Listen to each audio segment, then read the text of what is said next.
Now that you know how to make changes to the number, let's go through some options that you have available when the number's called. To make changes, go to Applications, and below are some options that you may want your number to be pointing towards. Most commonly used are ring groups or IVR menus, also known as auto attendants. To create a ring group, select Add,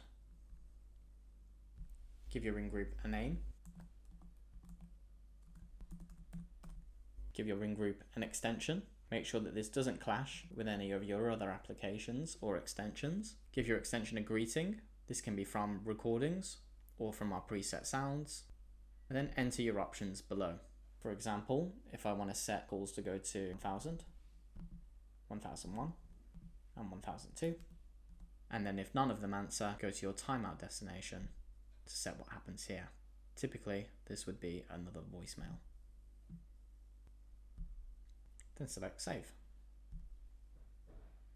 You'll notice you have the option to set delays and timeouts. What this does is puts a delay on the call coming in, and then how long after the call it takes to time out and go to your voicemail. In this case, extension 1000 will call for the full 30-second duration, as set below. Then after 10 seconds, 1001 will get the call for 20 seconds, at which point the call timeout will hit. If you wish to disable an extension, toggle it below. Otherwise, if you want to permanently remove it, click Delete and then Save. And this will remove the extension from the group.